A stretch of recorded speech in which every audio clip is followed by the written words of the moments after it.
This is the Prophecy Project.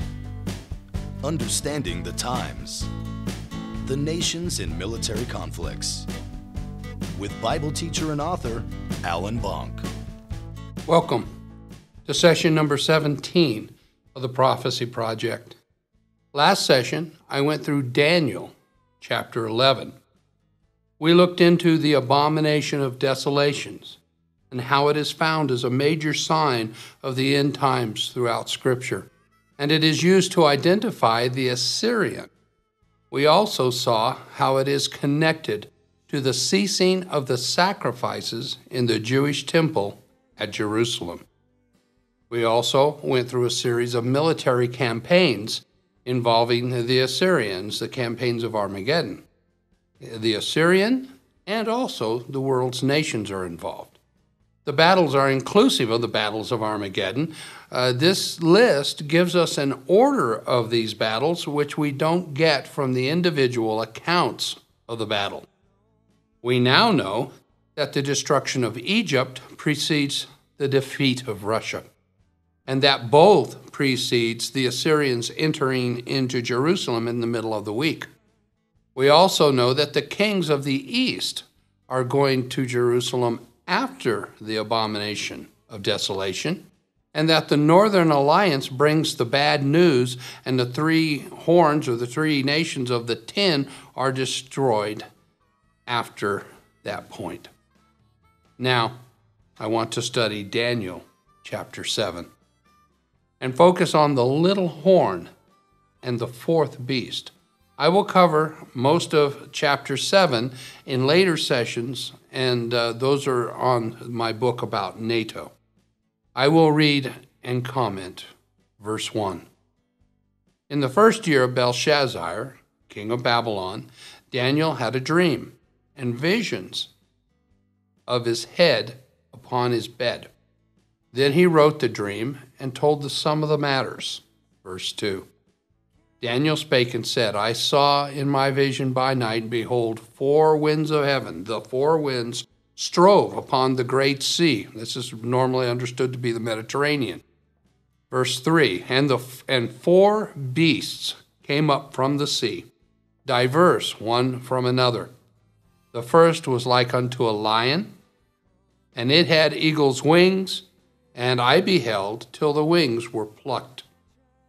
And it lifted up from the earth and made to stand upon its feet as a man, and the man's heart was given to it. So this lion loses its lion's heart, and its wings are plucked.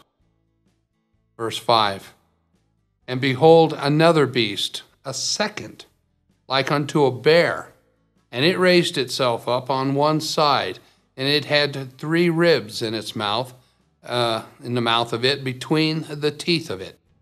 And they said unto it, Arise, devour much flesh.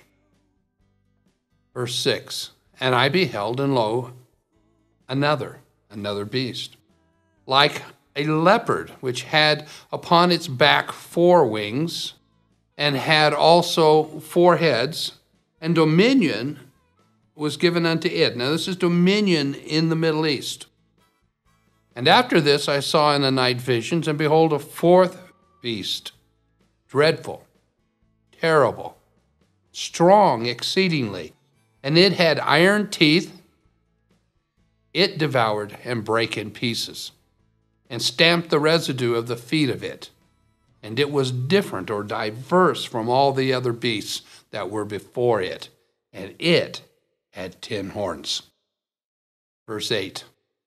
I considered the horns, and behold, there came up among them a little horn, before whom there were 3 of the first horns plucked up by the roots.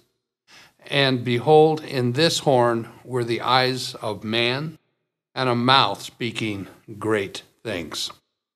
Now, we've seen a beast before in Revelations, which we covered in earlier sessions, which also had 10 horns. This beast that we just read is the last beast of 4 and is associated with another little horn that comes up after the first 10 were established. He, the little horn, is a man that is speaking great things, swelling things. He has a lot to say. He will also pluck up the first 3 of the first 10 horns. At some point, he will pluck them up. Verse 9, I beheld till the thrones were cast down. God will judge thrones and dominions. And the Ancient of Days did stand, whose garment was white as snow, and the hair of his head like the pure wool. His throne was like fiery flame, and his wheels as the burning fire. Verse 10, a fiery stream issued and came forth from before him. Thousands ministered unto him, and 10,000 times 10,000 stood before him, and the judgment was set, and the books were opened. Behold, they beheld, and because of the voice of the great words which the horn spake, I beheld even till the beast was slain. He was saying great things, and he's even acknowledged that he's still saying great things, even though the stage is being set for the judgment at the end time, and the books are being opened. This guy is still speaking and saying great things. I beheld till the beast was slain, and he will be slain, and his body destroyed and given to the burning flame. As concerning the rest of the beasts, the first 3, they had their dominion taken away. They weren't in charge of anything anymore, yet their lives were prolonged for a season and a time. This 10-horned beast is the beast that is destroyed by God at the end of the age. When God judges the world, this is the last kingdom of man before God sets up his kingdom. We see that pattern throughout prophecy. The little horn, the man, is sent to Tophet, to the burning fire. He goes into the place of the burning fire. Note here that the other beasts are not destroyed with him. They're not destroyed at the same time. They simply lose their dominion. Their governments will be dissolved and replaced in what may be about a little more than a year and a half, somewhere in there. Basically a time, 1 year, and a season, a quarter of a year. So somewhere in there they will be judged and replaced, their governments. Verse 13. I saw in the night visions, and behold, one like unto the Son of Man, come with the clouds of heaven, and came to the Ancient of Days, and they brought him before him. And there was given unto him dominion and glory and a kingdom, that all people on earth, nations, languages, should serve him. His dominion, his control is an everlasting dominion. He will not lose control like the Assyrian, which shall not pass away, and his kingdom that shall not be destroyed. Clearly, this is Messiah's kingdom, which replaces Asher's empire, which is ruling from Jerusalem. This event is also seen in Matthew 24:30.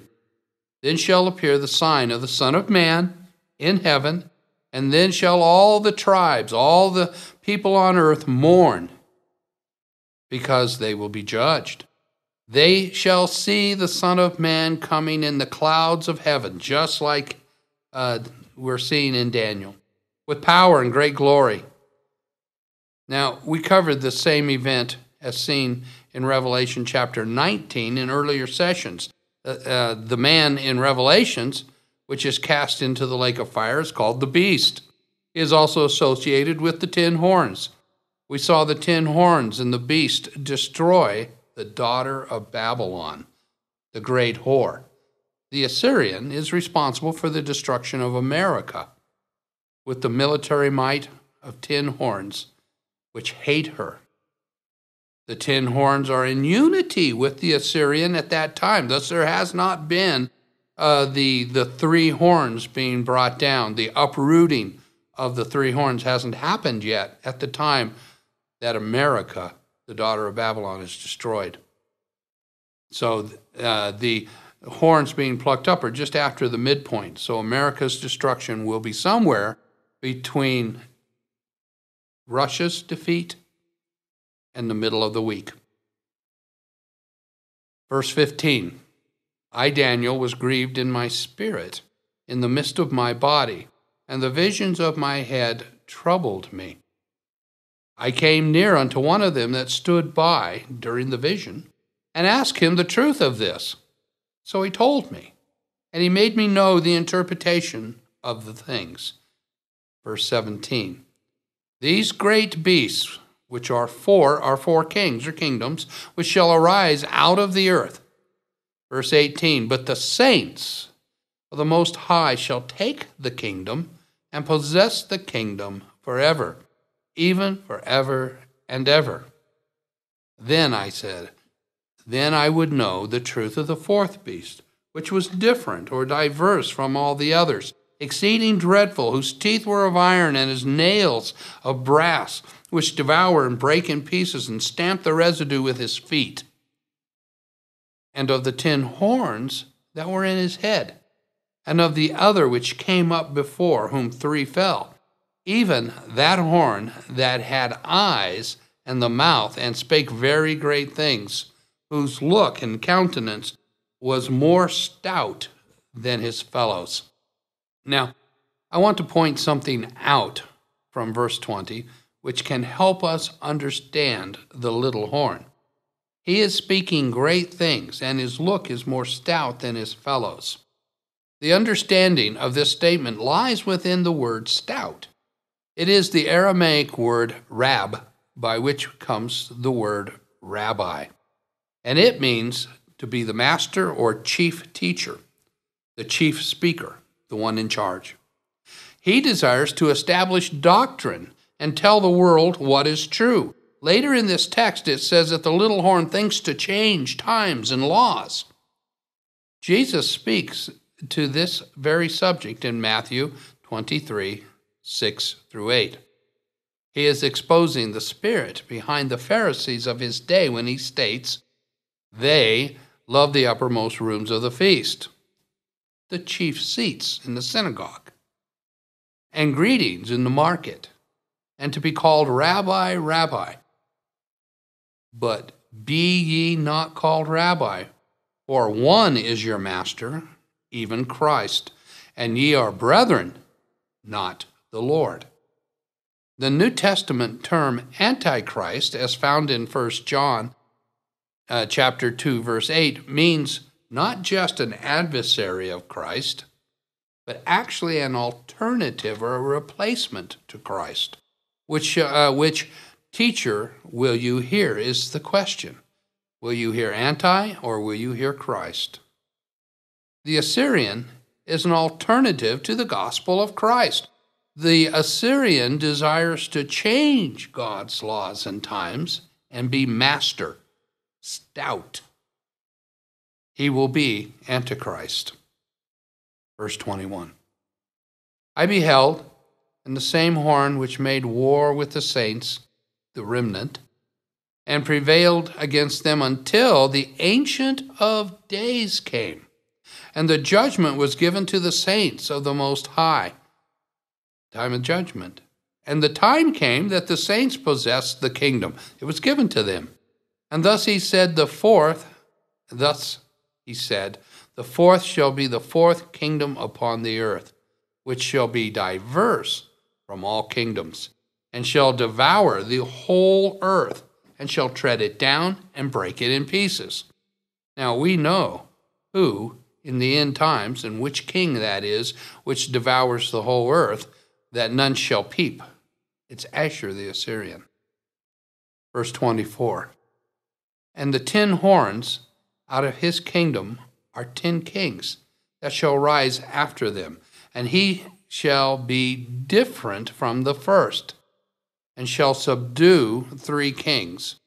He shall speak great words against the Most High as Antichrist, the alternative, and shall wear out the saints of the Most High, and think to change times and laws.